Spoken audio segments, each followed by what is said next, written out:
Hey, what's up? On today's show, I talked to a 19-year-old guy who found, quote unquote, the one. He wants some advice, and I give him some. We also talked to a woman who's got a kid and a husband who has a kid by another mom and another kid by another mom. Things get messy when he has an affair. And finally, I talked to an incredible mom and wife whose husband was just diagnosed with cancer, and she wants to know some tactics and some strategies for telling her autistic child what's going on. Stay tuned.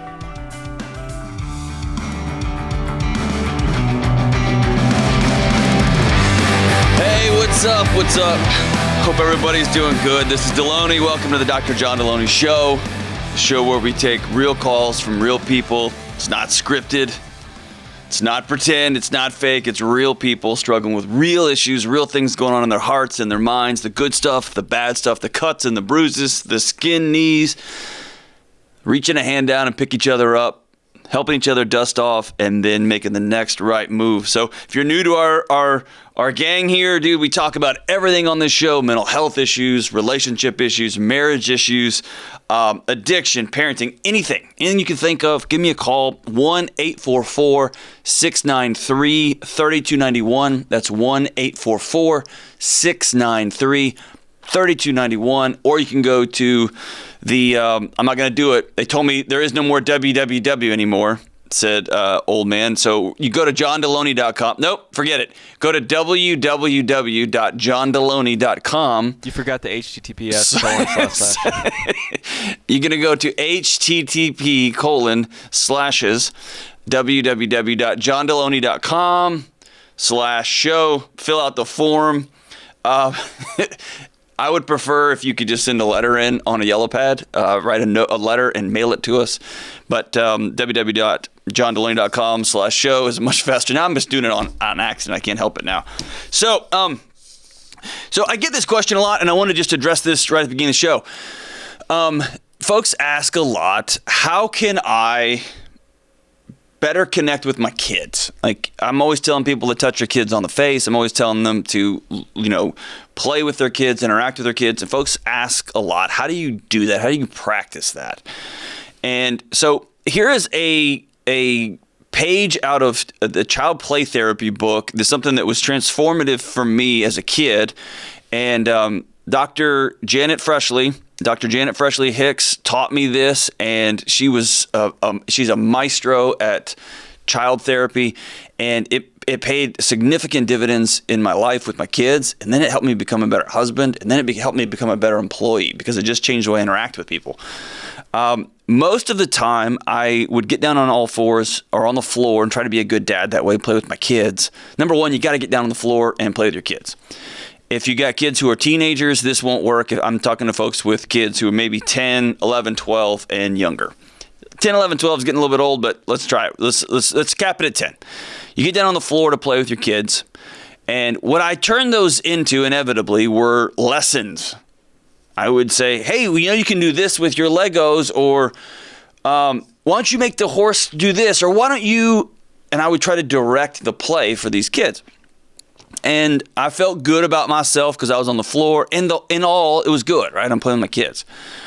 But what I teach kids behind my messaging is, whenever dad shows up, whenever somebody else shows up, the way they want to do things is the best. And you should just do whatever they want to do. And I rob my children from the opportunity to, A, learn to use their voice, learn to use their imagination. But more importantly, I let them know that their job when we interact is to see me, not the other way around. And so what play therapy does is it teaches a kid how to be seen, how to be heard, and it teaches the parent how to listen. And so there's this activity that a therapist will do called tracking. And here is all it is. And it's hard to do. You got to practice it. But you get down on the floor with your 5-year-old, your 6-year-old, your 3-year-old, your 2-year-old, your 10-year-old, and you just follow them. And you say things like, you are picking up that car. Wow, you are driving that car really fast. You are riding that horse all the way across your room. Oh, you just jumped that horse over your bed. And here's the thing, that's it. No questions, no advice, no invitations, no, what if we, nope. You just track the child's movements with their toys. And eventually, the child will tell a story with their toys because children speak through play. And what it does over time, and it usually happens really quickly, like 10 minutes, 15 minutes, 20 minutes, is they may look at you kind of weird, like, what are you doing? And you just let them know, I'm just listening because I love listening to you. I love being here with you. And then you go right back to tracking them. Ask no questions, give no directions, just track them. And you will watch them come alive. And it's really remarkable. And then if you do that to your wife or your husband, they're going to call the police on you and you're going to be institutionalized. So don't track your family members as they're older. But it does, over time, teach you how to sit and listen to somebody and be engaged and watch them do what they're doing. So instead of sitting there listening for my turn to speak, instead of listening to my wife for my chance to jump in with my advice, I watch her talk. I listen to her talk. What is she actually saying? What's her whole body saying, right? What is her facial expressions? My 10-year-old son, my 11-year-old son, what is he trying to tell me? What is he actually speaking? What is he interested in? What is he loving right now? And that's different than waiting for my turn to give him advice. Well, what'd you tell the teacher? Well, did you do your homework? I know you got an A on that. Way to go. What'd you get on the other exam? Instead of just skipping everything, I can listen to where he's coming from. And then I took that to work and started listening to my employees in a different way, listening to my coworkers in a new way, and just started teaching me how to listen. So start with your kids. Just start tracking. Just start tracking them. If you don't have young kids and you have older kids, just start listening to them, right? Start in your head tracking them. Man, he's just throwing that ball back and forth. Man, he is making some great catches. And then you may pop off with, hey, that was a great catch. Man, you are looking good. You're doing good. You're doing a great job. I saw you today at practice. You look good, man. How was practice? Tell me about practice. And you start cultivating the practice of listening and being with. So that's my 2 seconds for today. Tracking, it's awesome. All right, let's get to the phones. Let's go to my brother, Radish, in Vancouver, Canada. Radish, I got to just be obvious, man. As a guy whose last name rhymes with the lunch meat, I had the childhood, man. Is your real name Radish, or is that just what they call you? That's just what they call me. Well, from one fellow food nickname to the other, it's good to talk to you, man. Yeah. How are you? I'm good. Thanks Excellent, so much man. for taking my call. You bet. How can I help? Okay, so I've been listening to the show for a while, and one thing I've noticed is quite a few of the callers are having some kind of struggle or issue in like their marriage. Mm-hmm. So I'm calling because my girlfriend and I have been dating for about 5 months. I love her so much, and I'm pretty sure she's like the one for me. So I'm wondering what we can do now so that we are prepared to have like a strong and connected and healthy marriage in the future. Well, good for you, man. That's awesome that you are thinking that way, and I appreciate the uplifting call. So I'm going to start your uplifting answer with a negative. Are you ready? Okay. There is no such thing as the one. Doesn't exist, not real. Okay? Yeah, Did you know I was going to say that? Yeah, I know that too. It's just like the quickest way for me to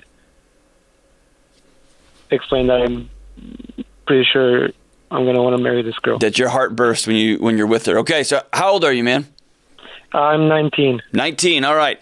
And tell me where you met her. Actually, online.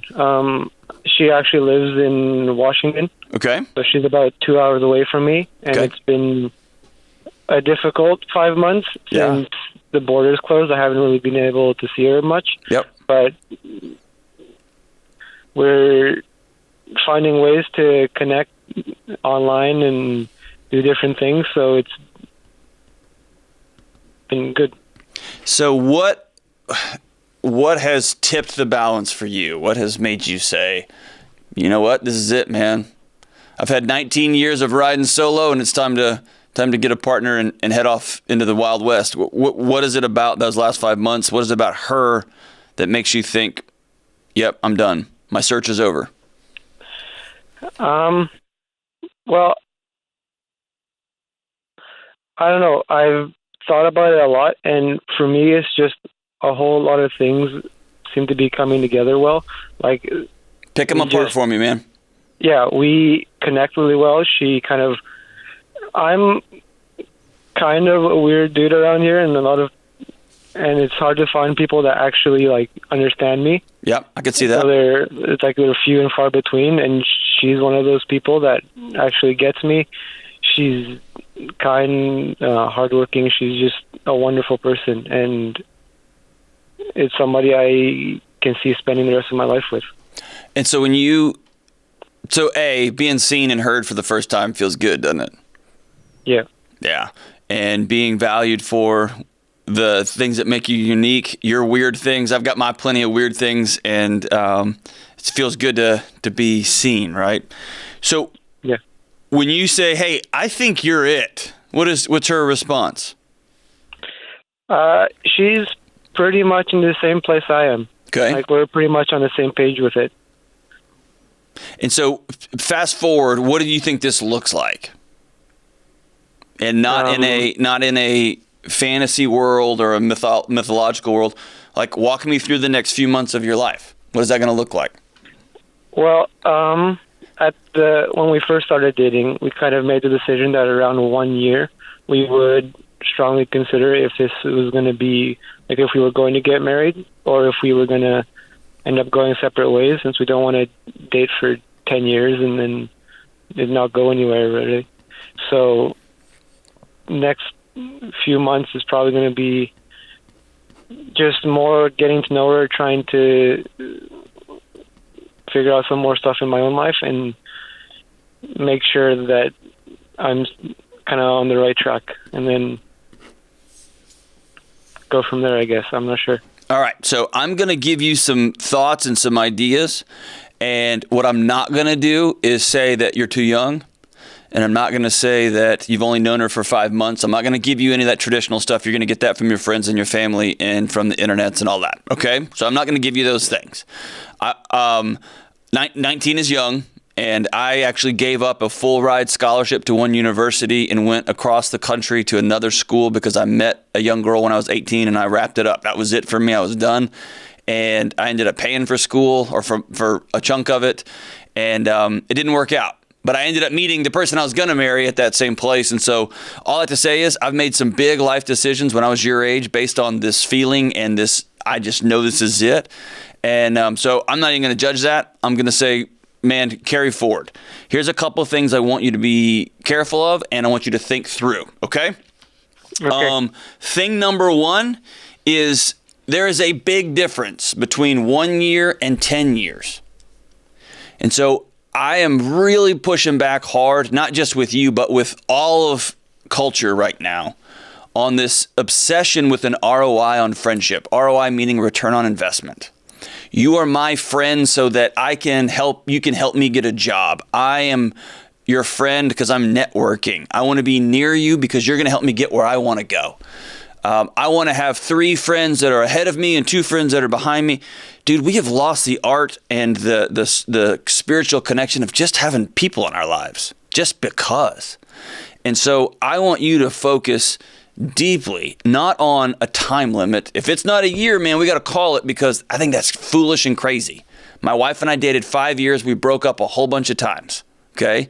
Mm-hmm. Any sort of artificial constraint like that just becomes an artificial constraint. And you're going to find yourself making decisions recklessly. Either I'm not 100% and so let's just call it, and you're going to break up with someone who may be a lifelong friend, or someone who's going to be your future wife just because you hit a deadline. And I just am not a fan of those things.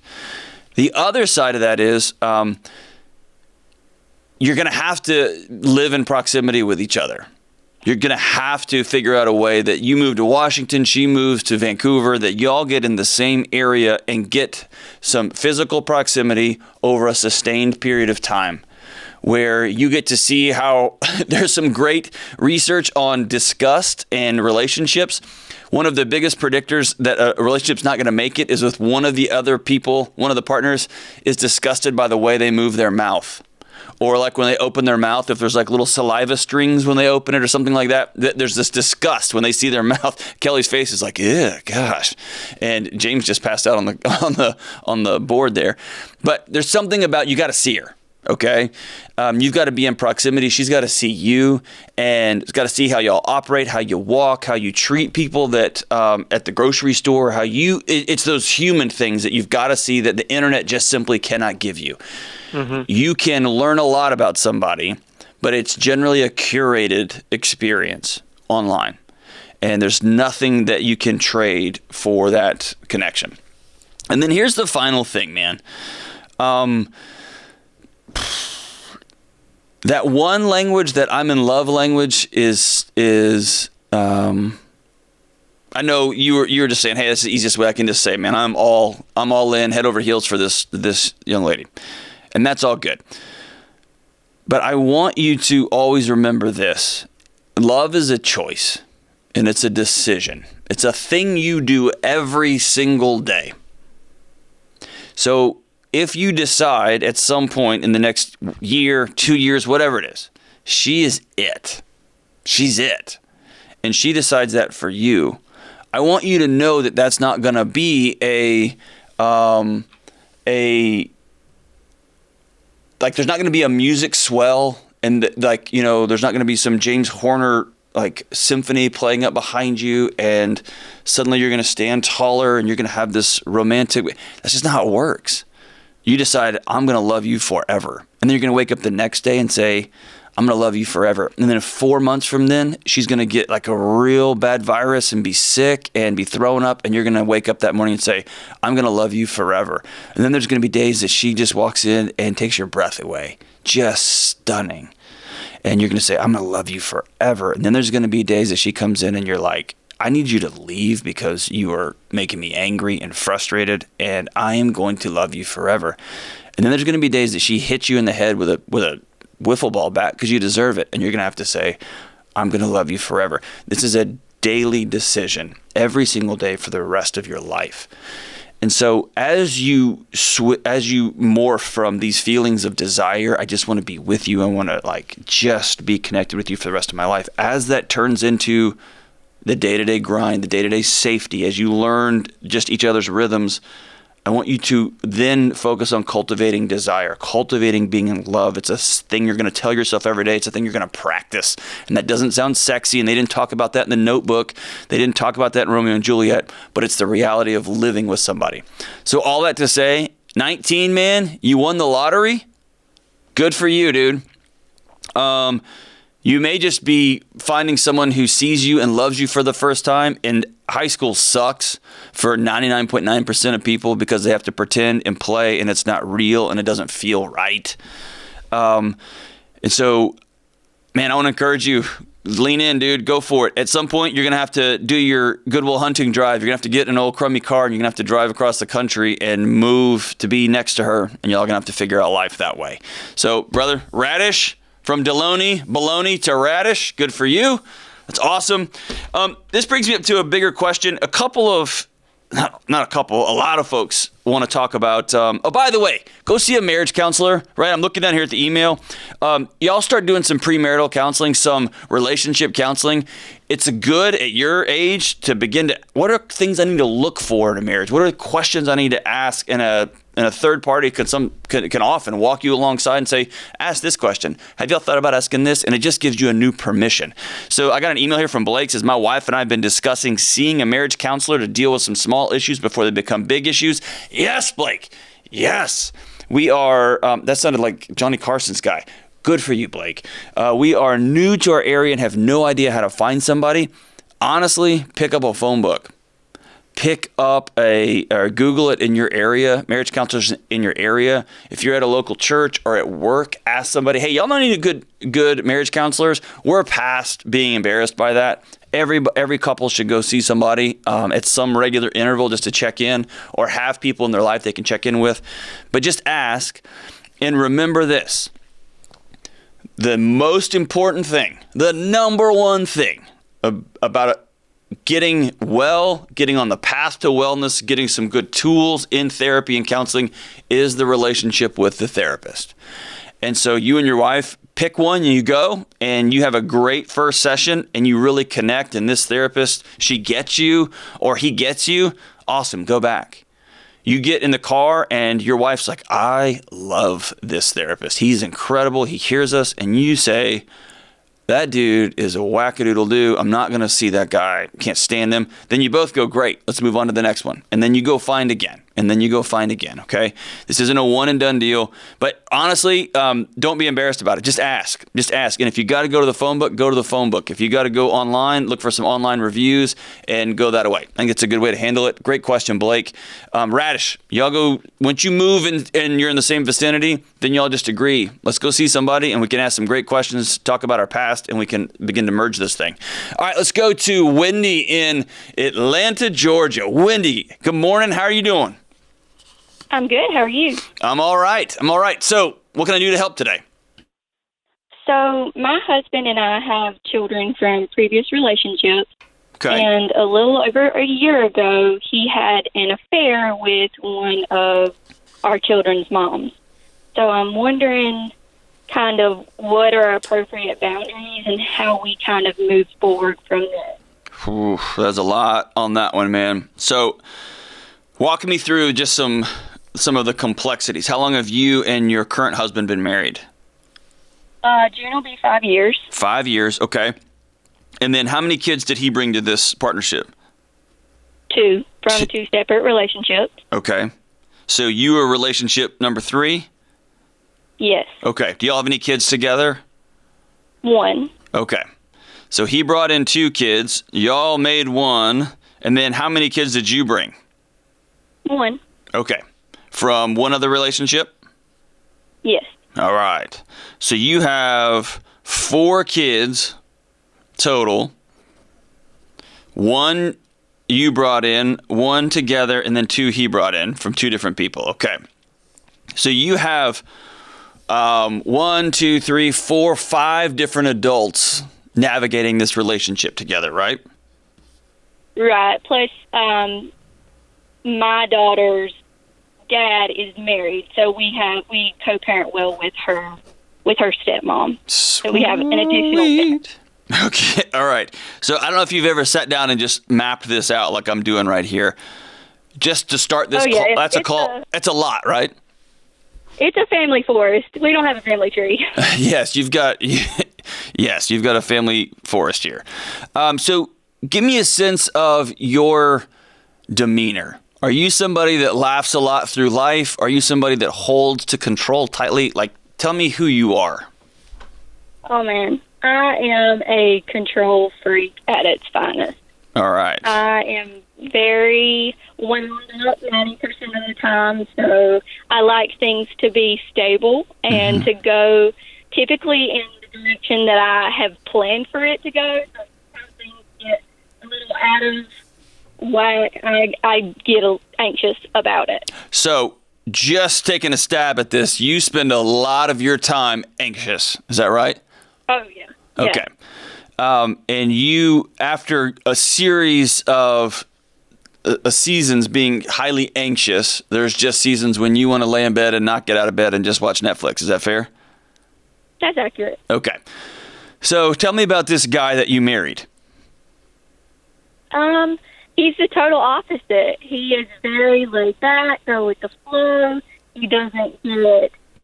He's never really shown a temper about anything. You know, if something starts to bother him, it has to be something pretty serious.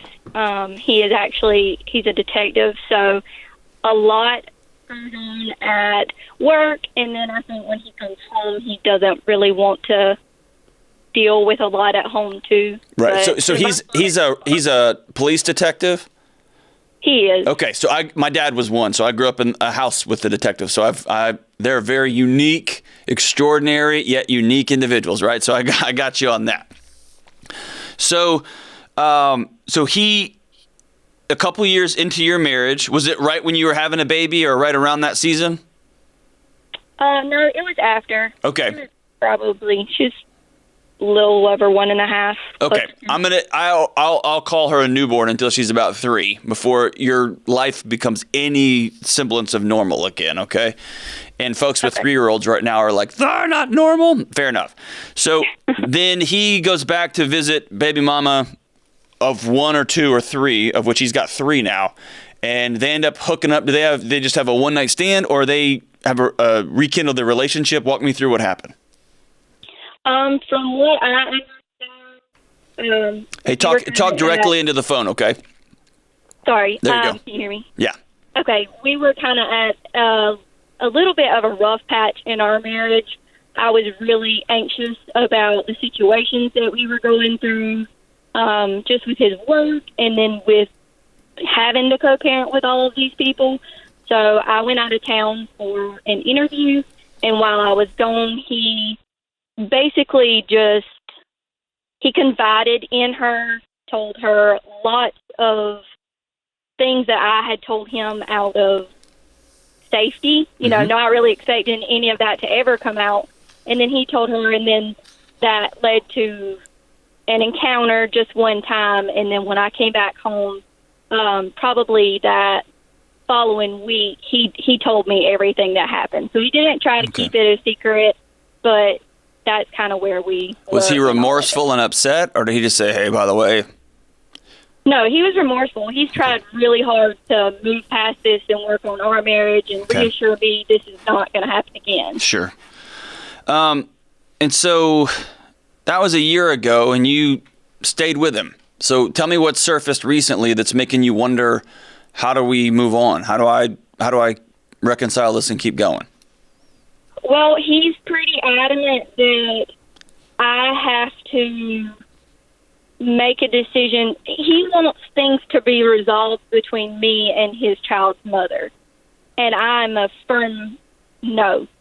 Okay. She's not been remorseful about it, and as soon as she found out that I knew, it was, well, I need to tell her my side of the story. It was never, I'm sorry this happened, this was a mistake, and it's been a total not take responsibility at all. Okay. And that's just, to me, I don't want to deal with it. Like, I'm going to therapy, working on me, and if you're not making positive steps to work on you, there's no benefit in this. But I think his biggest fear is that the child's going to recognize that there is an issue there, because I don't have any interaction with her whatsoever, but I also don't feel like I have to. Okay. He has a dad that takes care of him and a mom, and when he's with us, I love him so much. I take care of him. I don't allow my feelings for her to impact how I love him, if that makes sense. Yeah. And so what is the picture of this mythical relationship your husband envisions that you and one of the other baby mamas has? Does he want you all to hang out and go get margaritas together? What does he picture? I think we talked about this Friday again. It was basically, you at least need to acknowledge one another's existence when you're around one another. And, but prior to this happening, we had a good relationship. We would go do things with the kids, all of us. We did birthday parties together. We were unusual in that we could get along in a healthy way. Mm-hmm. But then after that happened, it was kind of like, well, I trusted you. You broke this trust, not just in a little way, like this was my marriage. Right. And you're not remorseful. So I don't know. I want to be okay in that, hey, but that's it. Like, I don't want a friendship, and I think he wants the friendship to be there so that there's not that awkward tension that is obviously there. Sure. So, man, I'm just going to speak directly from my heart. Is that okay? Yeah, that's fine. All right. So, number one, you married a guy that has gotten 3 different women pregnant and had 3 different kids by 3 different moms. Okay? Right. So, there should be no surprise as to what you got tangled up in. Is that fair? Right. Yeah. Now, we all want us to believe that we're going to be the one that helps change somebody. We all want to be that person that I'm going to be so desirable, I'm going to be so loving that this isn't going to fill in the blank. And it did. It happened to you. That sucks, right? That doesn't give him an excuse to cheat on you. That doesn't give him an excuse to go disclose intimate things to somebody. The hard part here is that he's had an intimate relationship with 3 different people, right? He's grown humans with 3 different people. That's intimate moments. And so what you guys need to do is have a boundaries conversation, if you haven't already, and not a fight, not a war, but here's the things that I want to be ours in this relationship. And normally that's things like kids and home and not other women. That's not going to be your relationship, because you're going to have to share your home with other people's kids. You're going to have to share your home with other women. And what I mean by other women is there's going to be other women coming to your house to pick up kids. You're going to have to drop kids off. That's just going to be the nature of this. And as they get older and you're navigating basketball games and YMCA stuff, it's just going to be more and more and more, right? That's the path you chose when you married this guy. Doesn't mean that it's not the right path. I'm just telling you it's going to be more complex. And that leads me to part 2 here is, yeah, he violated your marriage covenant. He did.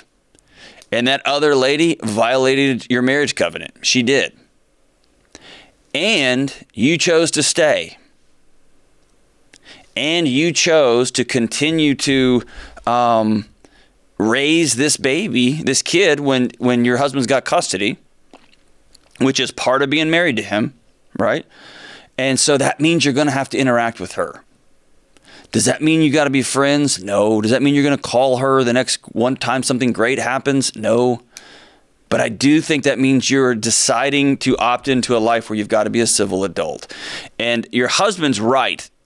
Your kids are going to learn how you interact with people that you are frustrated with or disagree with. They're going to learn that by watching you.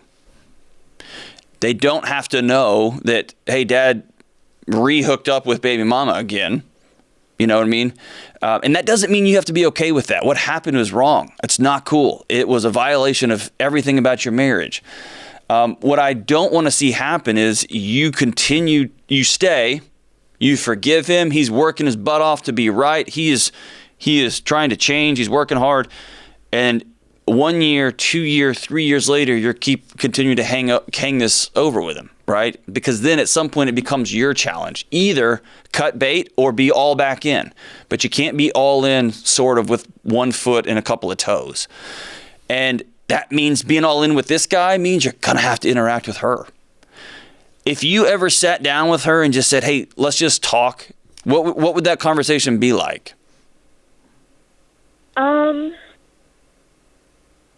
That's what he wants, but why won't you sit down with her and say, hey, look, we have at least 15 years left of interacting with each other at a minimum. And you're going to be sitting on one side of my husband and I'm going to be sitting on the other side at this kid's graduation. We're going to go to the same wedding. Like, we're in it now. What the hell? Why in the world would you hook up with my husband? Like, what keeps that conversation from happening? Is it just because she didn't run to you and say, I'm so sorry? No. I mean, it's just the pain that comes with that. Yeah. I have such a serious complex with abandonment and rejection that I work with. And she speaks to those things because she's angry at me too. Like, it's a constant attack on me as a person.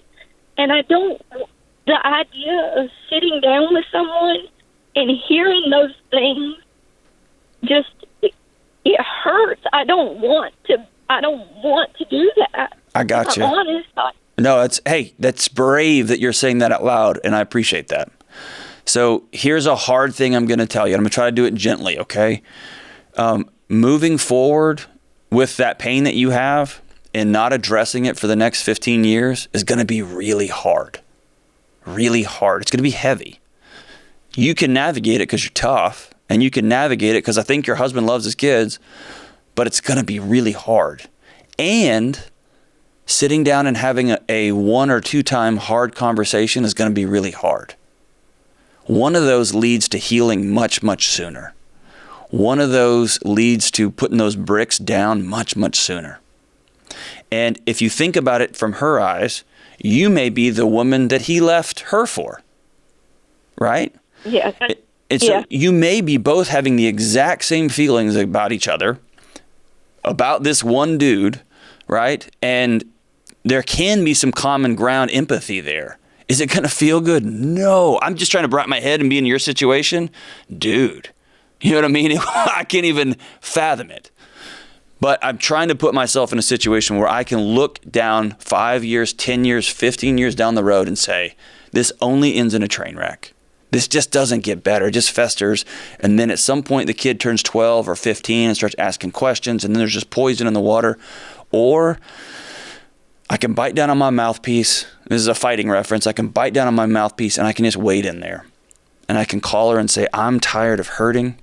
And I think you start that conversation with, I have a fear of abandonment and rejection. And this was really hard on me. This is a year ago. This is not getting better. It's just getting worse.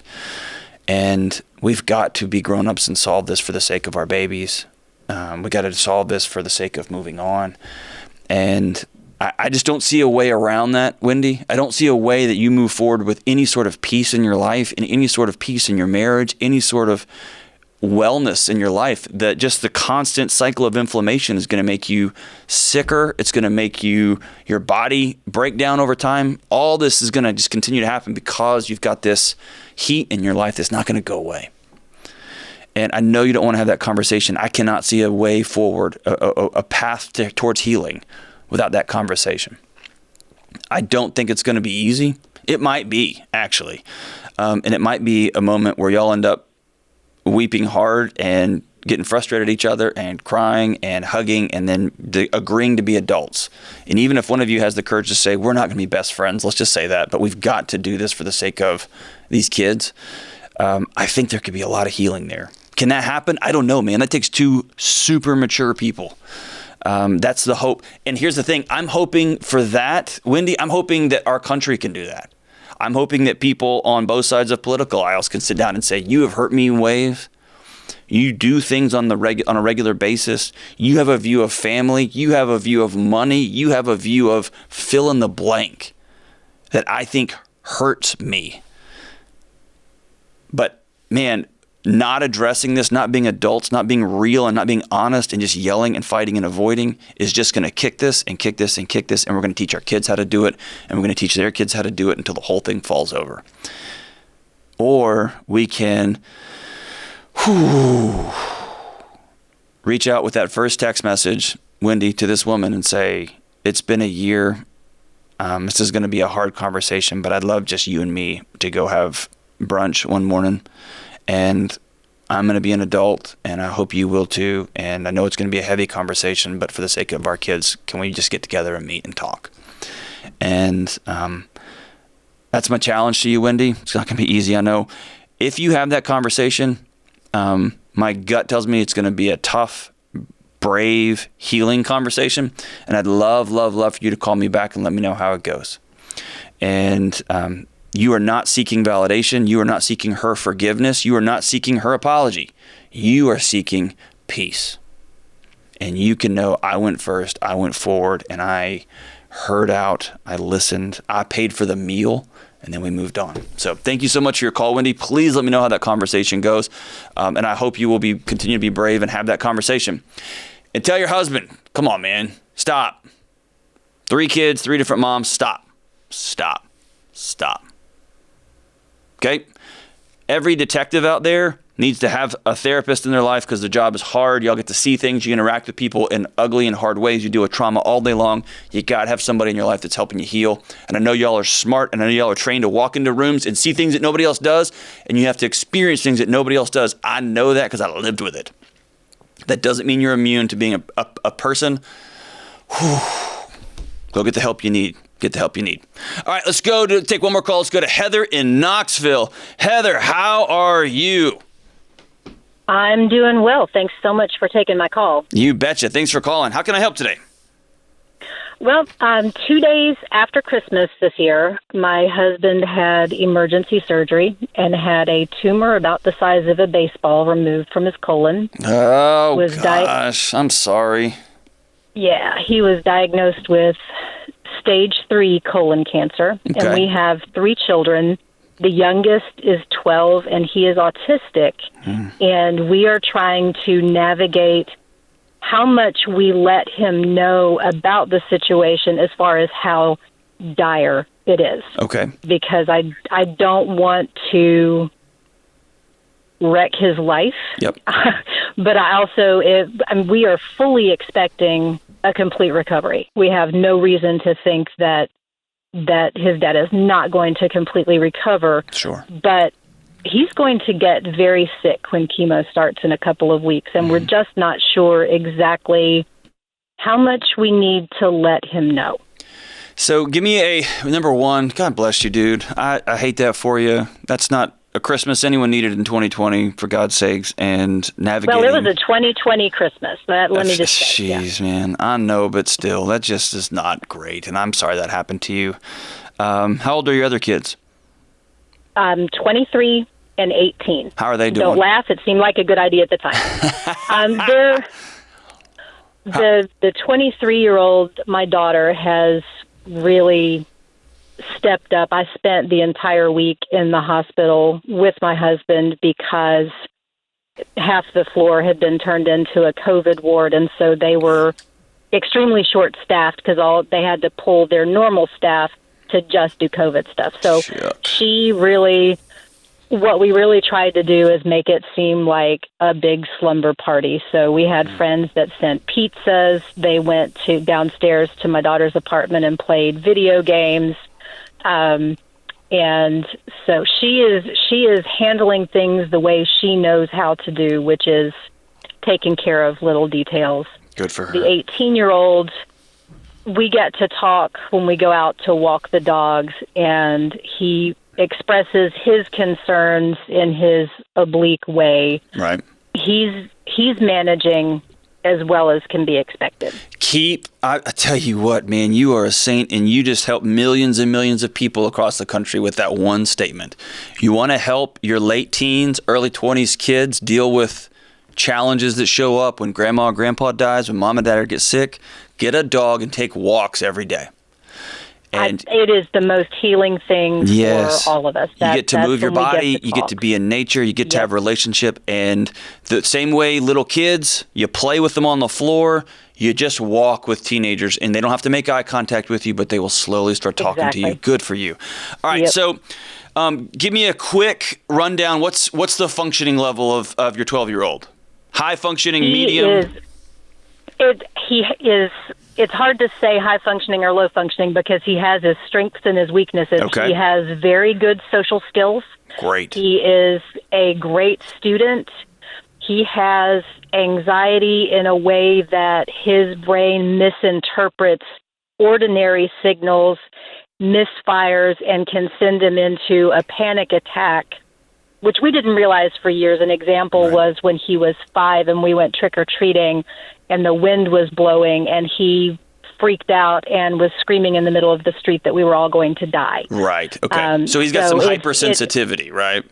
He does. Okay. He does. All right. So 12 years old, I'm going to tell you a story about a guy. He is a good friend of mine. His name's Mark Charney, Dr. Charney. And he is, of all things, a savant. He's the chair of a theater and art department and dance department at a university. And I had a ringside seat to watching him partner in one of the most unique things I've ever seen. They partnered with the Autism Center of the university. And what they did was they connected theater students to these autistic college students. And the autistic college students, some of them were very high functioning. Some of them were not high functioning socially, but they were very good, right, with remembering facts. Some were hypersensitive, like the sensations were over alarming, right? And what they did was they worked with them and they put on a play. And what was so magic about the play is these young kids with autism did not know how to properly perceive and feel their own feelings, but they were able to learn this character is going to feel like this. What does that look like? Make me a sad face. Make me a happy face. And over the arc of this play, it's one of the hardest I've ever wept watching theater. I'm going to get choked up here talking about it. I watched these kids with autism inhabit other people because they were inhabiting the facts of these other people. And part of the facts was learning these emotions, learning these feelings, and learning these pains. And then when you circled back, the kids with autism said, I now have a new language for how I feel. And so what I would start with is, and you may say this, it may not work exactly with your kid. I think you're still going to be okay. You're not going to hurt anything. I would go find children's books. Just go to Amazon and get 3 or 4 children's books like they would tell a 5th grader or a 6th grader. And there's going to be a book called Mommy Got Cancer or Daddy's Really Sick. And the way kids learn, right, is through play and through children's literature like that. And I would buy 4 or 5 of those books, and then I would go through them and see if any of those are going to identify with your son. And then what I'd have him do is read them to you. And as you read them, I want you to speak out loud. Imagine what this would feel like. And so what we're trying to do is to show him into this story, and then you're going to give him pictures, because the book's going to give you illustrated pictures of a dad in a hospital, of a mom in a hospital, maybe a dad losing his hair. And he's going to get a picture of it. What an autistic kid often struggles with is the outcome. They don't have the sometimes they haven't learned, or they don't have the capacity to imagine or picture. And so all the alarms set off at the same time, right? Precisely. And so what this is going to give him is a picture of. And it may be, if you want to do something magic, it may be a partnership with your 23-year-old kid and your 18-year-old kid and your 12-year-old kid, that y'all make up some sort of play and in your home, and you're going to perform it. And you can even tell them, y'all have to do this play for me and your dad. And through that, it's going to talk about somebody overcoming something difficult. The play is going to be a wreck. It won't be good. Everyone will be dying, laughing, and crying at the same time. But it will be a way to bring your family together. And on the back end of this, you'll never forget it. And then through that narrative, when you slowly start to see where your son's eyes widen, and he goes, wow, that's the entryway to have this story. Daddy might look like this because Daddy's really sick too. And Daddy he's going to get really skinny also.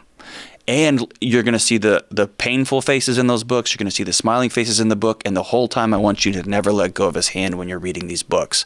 He's not going to probably realize it, but what you're doing is you are telling that little oversensitive amygdala, it's okay.